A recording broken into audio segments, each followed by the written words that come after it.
Tonight, we're here to share a powerful story, a story that highlights the ripple effects and the impact that can happen when we turn toward rather than away from life's hardest moments.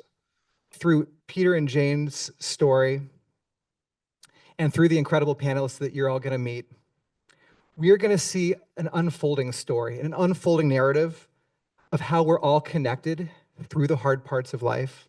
We're all connected by loss and mortality, but we're also connected by the way in which we respond to it. So when Peter received a diagnosis recently, initially thought to be terminal, a lot changed in their life.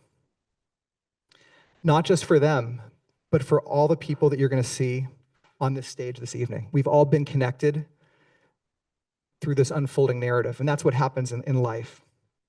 In 2002, he was diagnosed with CLL, resulting from exposure to Agent Orange during the Vietnam service. In 2005, he had his first heart attack, which was treated with 2 stents. In 2012, a 3rd stent was placed. In 2018, he had bypass surgery. And in 2024, it was the finding that he had a reduced ejection fraction from his heart, which was the first diagnosis that we considered untreatable and began to realize what might lie ahead. Prior to this diagnosis, I just viewed that, life was going to go on forever. And I would continue to work with my nonprofits and continue to do the mentoring that I most enjoy with younger people. And so it was learning and serving and mentoring were the 3 things that really drove my life. Maybe you can share with us then about the diagnosis itself and how that experience has changed your lives. I think most of us focus on day-to-day activity and the future and don't realize that we live in a very time-limited space. And particularly in our culture, it's not a very acceptable thing to talk about the end of life and death and tragedy. And we try to have those things sort of be behind the screen. I was suddenly assigned to the Advanced Heart Failure Clinic and the Palliative Care Clinic. That's a message. And when I first went to the Advanced Heart Failure Clinic, the first thing I said to them is, "You guys need to change your name." So what this did is sort of brought everything to a halt, and we went through a process of reevaluation. What needs to be done? What about our bank accounts? What about this? What about that? And started thinking about the fact that I would not be here very long. In the wake of this diagnosis, how has it helped you? In what ways are you celebrating life? What new actions are you taking on account of this relationship with mortality? Well, the thing that's most important is just celebrate every day. Look at your partner, hug them, tell them you love them. One of the profound things that happened to me is that for the first time in my adult life, I really got in touch with my inner emotions. And so it's been a big transformation for me. But I think Jane also has a lot of thoughts about where we were at the time of diagnosis. For me, the first thing was to see Peter become very vulnerable and fragile. And I think you can see that even to today. We quite don't have that set yet. But I think went inward, contemplating what my life would be. What would it be like without Peter? But out of this 2-month period, and that was really, really rough, there came some good news. New tests indicated that death was not as imminent as we thought it would be. We did it as we've been led to believe. So we realized that we had more time. So where are we now? Much better prepared for the inevitable. I have changed. We sat and talked about this, and I said, are these true? Do you see these changes in me? Am I more gentle than I was? Am I more empathetic? The answer was yes. We're communicating much, much better. We're spending more time together. We're taking naps together. I think at this point, our life feels to us both so much richer, and our life is certainly happier. It's so profound to hear from you both in terms of the richness of life. We're going to make some richness happen right here by dialing in Lyndsay Holley Handler, if we may. So Lyndsay, maybe you can share a little bit about how you know Peter and Jane. I will. So I met Peter 20 years ago this year. And I remember that very first hour I ever met Peter. I came with a proposal about 50 pages long and was going to tell him all about my project. And he immediately actually taught me about leadership in this moment, where he said, you know, I'm excited to see the proposal and hear about the details later, but I want to hear about you and your leadership and your goals and the impact you want to create. I'm curious, Lyndsay, what inspired you to connect Peter and Jane to Reimagine? And what were you hoping for via this introduction?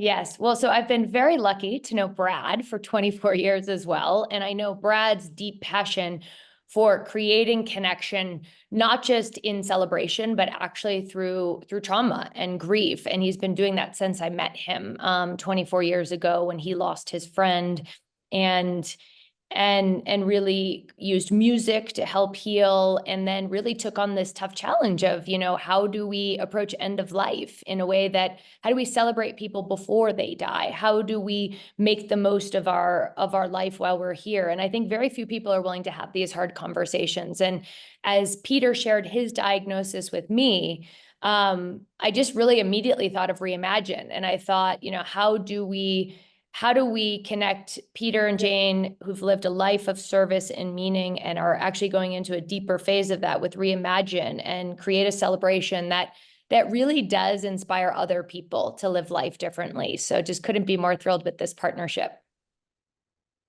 And Lyndsay, last question for you here is, you yourself have lived through your own sparks. And, you know, you said you were willing to maybe share a couple of seconds about what you went through and how your experience kind of dovetails on the themes that we're talking about here this evening. So in 2013, my husband, Nick, my daughter, Julia, and I was 8 months pregnant. We were in a terrorist attack in Kenya. We had stopped at a mall called Westgate just to buy a birthday present for my daughter's friend.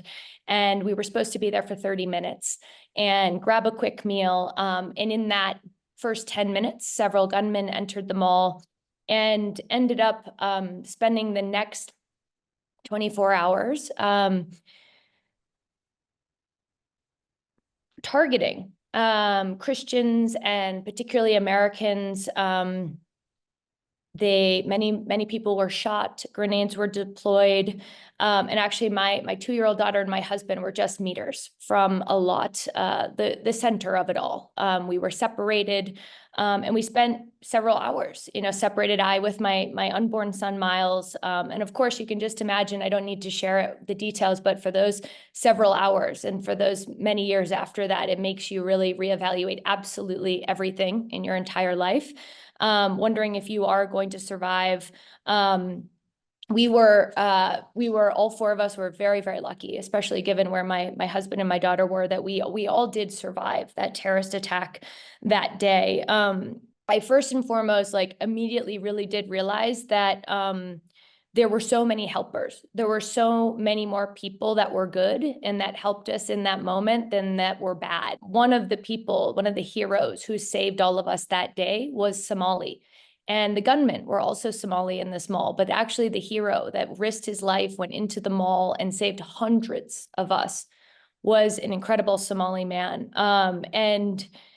So I think for me, I just really learned that we all through trauma need to focus on the good, need to connect with the good and create community with the good people. And through that, and we need to help other people. People wanted to kind of point out, the way Muslim terrorists attacked people in Kenya and wanted to create a fear and a hate. And I think for me, I just learned how important it was to amplify the stories that actually there were many Muslims, there were many Somalis that actually saved our lives and actually went above and beyond. So how do we all really focus on the good? Lyndsay, thank you so much. Thank you. There's a wonderful expression that children are messengers that we send to a future we cannot see. And I think the same thing is true of mentees. We live in the lives of the people that we mentor. Thank you, Lyndsay. Lyndsay, thank you so much. I want to bring up Stephanie Hsiao, James Higa, and James Wolfe to the stage. Each of these three people who I'm bringing up now, like Lyndsay, have been part of this unfolding narrative around what happens, what kinds of ripples of impact and transformation happen through life's hardest places. First, I want to start with Stephanie, an advanced heart failure and transplant cardiologist at Stanford University. Stephanie's passionate about rehumanizing medicine, about helping physicians integrate the loss and pain they carry and encounter to create sustainable and healthier careers and lives for themselves and their patients. And she's our proud partner we're going to talk about it in a second, at Reimagine Doctoring, which is just launched at Stanford. Stephanie, as Peter's cardiologist, you've been closely involved in his health journey. How has that experience shaped your perspective on the role of physicians, including yourself, in these deeply human moments? I would say it's really interesting to hear about, the background story of how diagnosis was made before you met me, and then kind of like already contemplating life and death or even living wake before Peter and Jane, both of you guys walked into my office. I would say my first impression, I go on with my day. So as the bad name of the clinic, as you mentioned, Peter, it's advanced heart failure. And so so it's a subspecialty in cardiology that I see patients with end-stage heart failure. And heart failure has different stages, A, B, C, D. When I met Peter, he's already at stage D. And in reviewing his history in my mind, I already know what kind of conversation I would be having as I walk into the room. In my mind, I know time is limited. So I walked in and I did not anticipate seeing a dashing man, a beautiful woman in suits and notes ready. I have heart failure with reduced ejection fraction. I believe I need beta blocker and angiotensin inhibitor, empagliflozin. And I also have a pacemaker that I know is not functioning very well. And so immediately I, just feel like I got this, our brains are connected. I can just, it's like speaking to a scientist.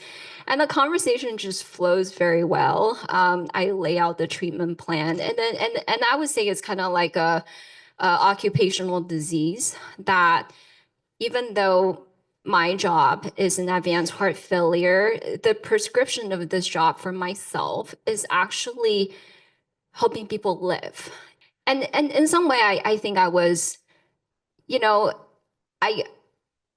was hard for me to talk about the alternative. And then Peter was actually the one that said one day, "Oh, Stephanie, what about death?"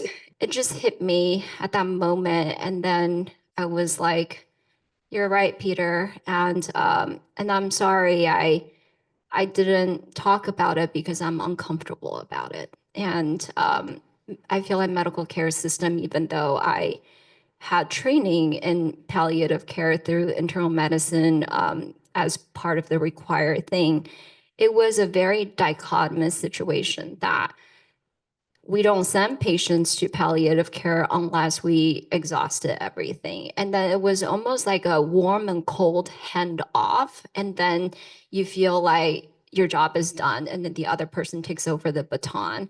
And there's something really inhuman about that process that I myself hasn't able to really do it very eloquently. And then so when Peter mentioned that, it really, I admit to my own ignorance and denial, and then started having some more beautiful conversations around that. What a beautiful story of, to have both of you here in the same room, patient and physician, and the relationship you forged shows that it is a human process. I would love to ask though, Stephanie, you talk about humanizing medicine now and about helping physicians through this relationship get closer to mortality in a different way, in a different relationship with the hard parts of life. And that's something now through Peter that we are now having the opportunity to work on together. But I'm curious about your own journey. If you wouldn't mind sharing a snapshot of what has inspired you to really want to humanize or rehumanize medicine. Yeah, absolutely. And so this discomfort around death actually stemmed from a personal trauma of my own that I also, very similar to Lyndsay, that started talking about it publicly not too long ago, maybe a year ago, because I felt like I had to heal to a certain point in order to speak. The reason I left Taiwan is because my mother was in a abusive relationship. And in me, I felt like I want to be that woman that can make a career and can bring money home, bring my mom out, and everything will be fine. And I really love medicine for some reason, just watching too much ER show when I was in Taiwan with Chinese subtitle. So I came, I worked really hard, got straight A's, went to UC Berkeley. And then I fell madly in love with this young man in electrical engineering. And this is before Facebook social media time. And he was about to get a job at Facebook. I have no idea what that was at that time. But, we were thinking about getting engaged. And that summer, when we have a plan to drive from Los Angeles back to San Francisco, and I got into a huge argument with him. And then I decided not to get into the car. And then his mother got into the car with him. And then they drove. And then they had a head-on collision with a truck coming on. And he was 1 year ahead of me. So I still have one more year to finish at UC Berkeley. I got straight D's. I couldn't think anymore. Deep depression. And then I withdrew from Berkeley. And there was a point in my life that, it was so much pain, so much sadness, and also so much shame of I really have failed on so many levels. I had to redefine myself. And I remember so many nights on the floor crying and just ask, the universe, if I wake up, if I keep going, give me a chance and then help me rebuild my life. And then it did, now 20 plus years later, I was able to train at some of the top institutions at UCSF, at Stanford. I'm married to a loving husband. I have a 10-year-old son. I'm practicing medicine, meeting amazing patients. But in me, this reconciliation of life and death is still a constant thing. And then realizing that medicine today, we're in denial about how we show up for patients because we don't know how to be human. We don't know how to talk about grief, loss, suffering, and death. And which really sparked the idea that we should be able to do this better, way better. Thank you for your vulnerability and for you and Lyndsay both, right? Every story is stories of how pain can lead to this acts of service, and now you're here helping, cure and help a life through what you've gone through. So thank you so much for this whole journey. And one of the exciting outcomes of your vision and the story that you just shared is now how it connects to Reimagine Doctoring that we're launching. We've just launched together at Stanford. Maybe you can just share a couple words about what is manifesting through this. One day, Peter said to me, and he was like, Stephanie, I want to fund $10,000 for any idea you have and to make medicine better. And I was overwhelmed by kindness, and I felt that physicians need to be healed. So started meeting Brad, and then collaborating with this platform really center around post-traumatic growth. And then now we 5 months of planning and have recruited 20 physicians from critical care medicine, from advanced heart failure, from bone marrow transplant, from hematology oncology. And we're just in a room meeting monthly on workshops on some of the hardest thing that no one wants to talk about. And we will be real with one another and support each other and really emerge as the better face of medicine. I just want to show everybody what it is that we are now doing together. Just a little sneak peek of what we launched just last week at Stanford. We've plugged into this platform that we've been working on. And here you see Reimagine Doctoring. Folks, they're able to sign into this platform. You can see here, this is what we've been working on for the last 2 years at Reimagine, a feed of people transforming their pain into beautiful things, into action, into service, into small ways of responding healthily. Whether it's through reflections that people are taking, whether through creativity, people creating mini poems, sharing their emotional states, drawings, creating new dreams out of their pain. My dream is to build a greenhouse. My dream is to write and share short stories of my personal experience. My dream is to show up as my authentic self. And ultimately, people are inspired to take new actions in the world, powerful actions. I grew a frost-hardy garden as a lesson in resilience. I created illustrations about my grief and growth to honor my late mother. And so the currency here, we don't have a like button. Instead, we just have the holding space button. You simply sit with someone else's story, and you breathe and you slow down and you take in another person's journey in life. What if we all could just slow down and do this? This is the currency that we're creating this program around. And when you click into Reimagine Doctoring, what you just see, this was our first session that we held last week. And if you see the group feed, these physicians are just starting to share their own emerging journeys on the platform. Growth through caring for others. This person's intention is to integrate experiences of suffering seen as a physician into my life journey and to become a better husband and parent. And that was inspired by his own journey through loss and bereavement and health challenges and life transitions. Or I'll just conclude with this one, a listening heart. This physician is sharing their intention is to learn about myself so I can be present for others. Imagine if these are the kinds of stories that we can create at Stanford through these 20 people and eventually through the entirety of Stanford medicine, ultimately to all of the patients that are receiving care and ultimately to the entire world. So that's the vision that we have, that because of the generosity and the conviction of people on this stage tonight, we're starting to make happen in the world. I would just point out that, this is the beautiful example of leverage.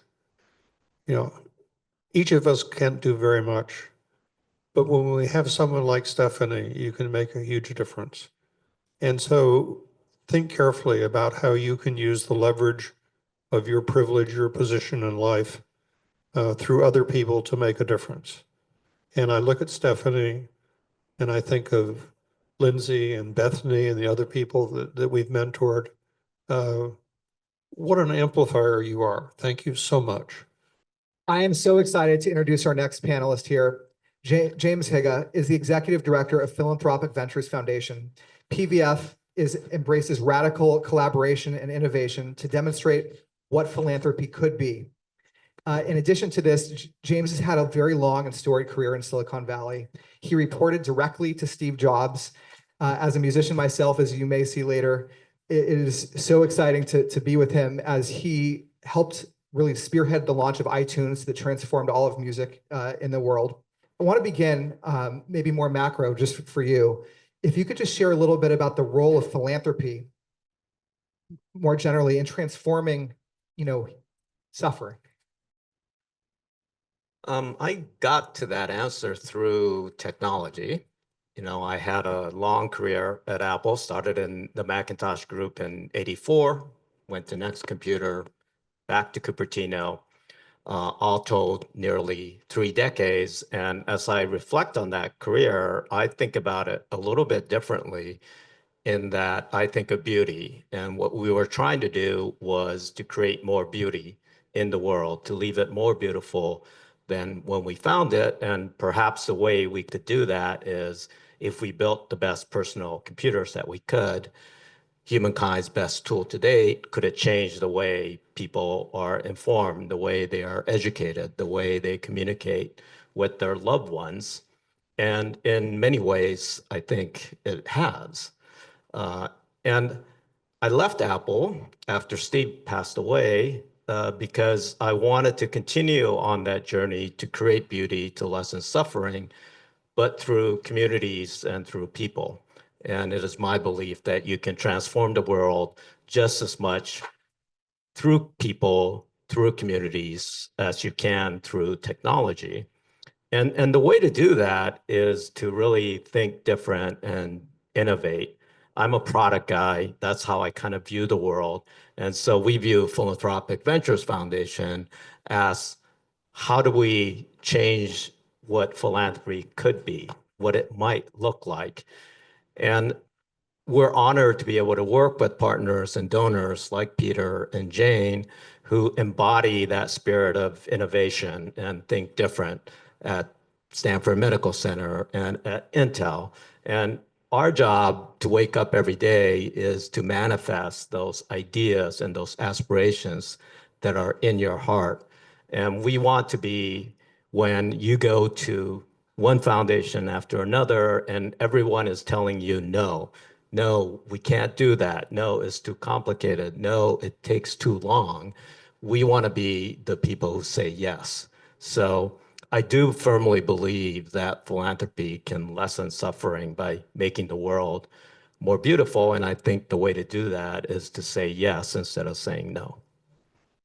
So, in terms of the small world connection that we're all sharing together on this stage, when I was first connected to James through this relationship, and it turns out that James shared with us on that call that just the week prior he had lost his own father, and that's obviously the work that we're involved in here at Reimagine. And you've spoken about the connection between that experience and the lessons you learned from Steve Jobs. So what have you learned? How are you processing this, and what are you taking from that forward? Well, the first thing, I lost my father end of September. It was miraculous timing. I grew up in Okinawa. He's there. I just happened to be there for a board meeting serendipitously. And had it not been for that, I would not have had the chance to see him and speak to him the day prior to his passing.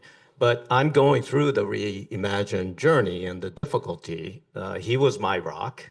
He was the person who drove me to school, who was cheering me at the basketball games. He was the person who gave me the courage and the curiosity to face the world.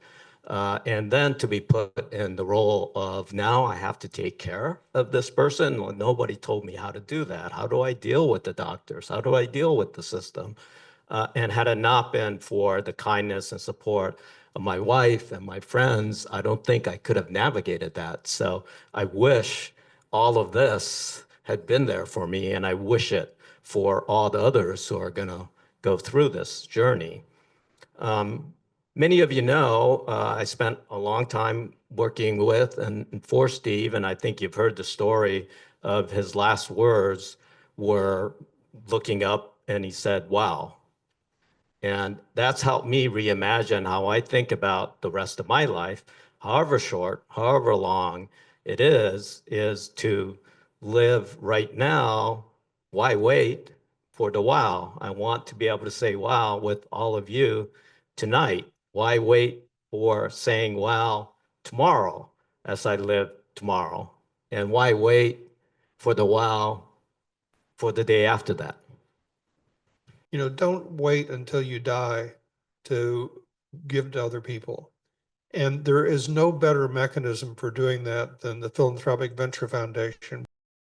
Our final panelist this evening is Dr. James Wolfe. He's an allergist and pulmonologist with over 45 years, still going in patient care. And yes, in full disclosure, he is my favorite dad. I'm curious, you know, today, in some ways, you were the inspiration for this Why Wait theme.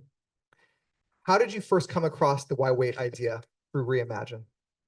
So I first saw the impact of Why Wait in 2019 when a ceremony took place in the U.S. Capitol, and it was entitled Days of Remembrance, in which the few remaining living Holocaust survivors were honored, as were the U.S. soldiers who had risked their lives to liberate the survivors from concentration camps. And my nearly 100-year-old mother at the time, a Holocaust survivor, she had been invited as an honoree to light one of the 6 remembrance candles at the ceremony. Well, living on the West Coast, there was no thought, no way to have her attend, given how difficult such a cross-country trip would be, and also her age, obviously. But the question, 2 small, powerful words inspired by Reimagine emerged and completely changed our perspective. Why wait? So we took my mother to Washington, D.C. And for her and for me and for the entire family, the event was one of the most meaningful life experiences for all of us. It is a really powerful story. And I, you know, so what happened was, Peter then, I met Peter and he told me, actually, we don't need to do a living wake. You know, I have a slightly new lease on life. I'm ready to do something different. And it's actually my lungs that are challenging. I said, you need to go see my dad. He immediately took me under his care, established a long-term treatment program, which absolutely resolved the pulmonary issues. And really, between Stephanie and Jim, we were basically home free and a new lease on life. And in the conversation, after we sort of dealt with the clinical issues, as I always did with Stephanie, I got into a conversation with Jim about life and things like that. And he mentioned the why wait concept, which in fact he attributes to his son, Brad, having originated the phrase. But so this is just, it's an example of just how all these interconnections can come together in a time of need if you reach out to the people you care about, love, and know. And life consists of all these threads. And what's beautiful about the Reimagine concept is it's a period of time in which you can bring all these threads back together again and create a wonderful fabric by reuniting all the pieces that have been part of your life. Well, thank you, Peter. And thank you, Dad. A big round of applause for my dad. Well, we're gonna wrap up this wonderful panel with this one question. And now this is truly, this in advance was a 1-sentence question for each panelist here. Thinking about, you know, the hard parts of your life, the challenges that we all face, the themes of the event, the sparks that we each have in our own life. We all have hard things that we face. What is one why wait you have right now in your life? One thing that you want to do to live now rather than wait? It's not a specific thing, but I think, you know, as I think about loss, if I think about what we've been talking about today, it really all that we have in life is the connections that we make, and my heart touching yours. So, why wait for me is to have as many heart connections as I can, and to be able to touch hearts like Peter and Jane, and be able to take that love, take those ideas, take that passion, and bring it to life in the world. I don't want to wait anymore to bring my true self and just tell the story, and I'm full of gratitude, love, and I just want to give. And I hope I can help, whoever's out there. If my story helps, that's what I'm here for. I really enjoy what I do. And like Stephanie, we've been given skill sets that just change the lives of people every day. There's not a day that doesn't go by really when a patient isn't so grateful for being able to sleep at night, be able to breathe. And so I don't really want to leave that, but I need, for me, a more balanced life, to have time to spend with the love of my life sitting there, and do more things with her and with the family, with the grandchildren, and have more time to participate in experiences like this. So it's not walking away from medicine, but it's combining medicine with other activities. And I think Peter and Jane, you spoke about that at the beginning of the event tonight, and I appreciate that. Why wait? Well, I decided, because that's the partnership role with Peter, that we would have Christmas in Menlo Park this year. We haven't done for a number of years. We've always been going to England, and we managed. Because I wanted to do one thing.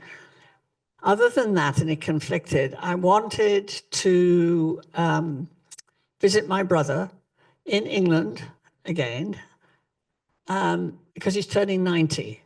And I thought there may not be a 91st, so why wait? So we're managing to juggle both. We're going to be here for Christmas, and he's delayed his celebration of his birthday in England, so we're going early January to England. So for me, it's to live in the here and the now. Why wait to tell your spouse you love her? Why wait to give that gift that you've always thought you wanted to give to some charity? Why wait to give advice that you wanted to give to one of your grandchildren? Why wait to embrace the love in the world? And so, Brad and the staff of Reimagine, thank you so much for tonight. And thank you for bringing us together.